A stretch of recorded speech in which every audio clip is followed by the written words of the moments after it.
ये लो, ये खा लेना और हटो मेरी गाड़ी से, मेरे को गाड़ी निकालनी है। साहब खाना नहीं चाहिए मुझे। खाना नहीं चाहिए?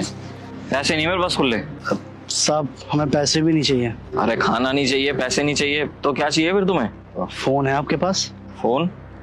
फोन का क्या करोगे तुम? फोन है मेरे पास। आप एक बार मुझे फोन दिखा सकते हैं? मुझे गांव में बात करनी है।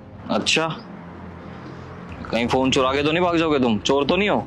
नहीं नहीं साहब, हम चोर नहीं हैं।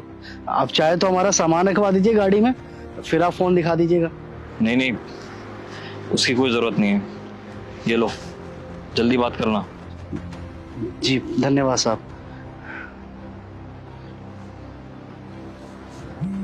नंबर? हेलो, कौन? हेलो, हाँ प्रणाम भैया, हम बात कर रहे हैं। अब क्यों किए हो फोन? लड़के तो ऐसे गए थे जैसे हमसे कोई नाता ही नहीं है, तो अब क्यों किए हो फोन? भैया वो क्या है ना कि हम शहर तो आ गए थे, लेकिन जिस बस से आए थे ना, उस बस में हमारा सामान चोरी हो गया। वो पैसों वाला बैग था ना, वो चोरी हो गया हमारा। बस चद्दर ओढ़े थे, वही रह गया हमारे पास। देखो, हमारी बात कान खोल के सुन लो। जब तुम घर से बाहर पैर रखे थे ना, तब से ही हमारा और तुम्हारा नाता खत्म हो गया था।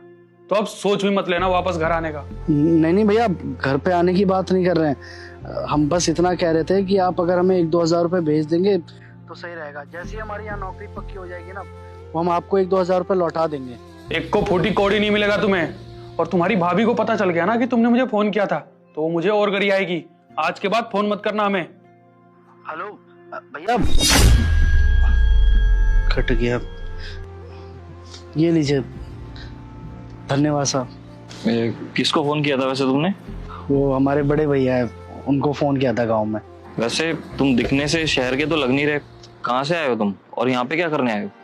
दरअसल हम क्या है ना, मुरादनगर के रहने वाले हैं। दिल्ली आए थे काम धंधा की तलाश में। क्या है ना, मुरादनगर में हमारे भैया भाभी रहते हैं। अपना कहने वाले सिर्फ वही हैं हमारे। मम्मी पापा तो बचपन में ही छोड़ के चले गए थे। अब क्या है कि भैया हमको बहुत लाड प्यार से पाले हैं।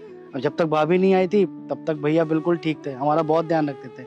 लेकिन जैसे ही भाभी आ गई तो उनका ध्यान हमसे भटकने लग गया। अब सही बात है, हर इंसान अपने परिवार के बारे में ही सोचेगा ना। वो भी अपना बीवी के बारे में सोचते थे। हमें उस बात से भी कोई दिक्कत नहीं थी, लेकिन भाभी को पता नहीं हमसे क्यों इतना दिक्कत होता था। अब आप एक बात बताइए, जो पढ़ने लिखने वाला बच्चा होता है घर का, वो काम धंधा करते हुए अच्छा लगेगा? अब यही बात हम भाभी को समझाते थे तो मैं ताना मारती थी कि दिन में 4-4 बार खाता है, धरती पे बोझ है, काम धंधा नहीं करता। अब हम ये बात भी सह लेते थे क्योंकि वो बड़े ही हैं हमसे। लेकिन एक दिन उन्होंने बहुत गंदा लांछन लगाया उन्होंने हमारे ऊपर।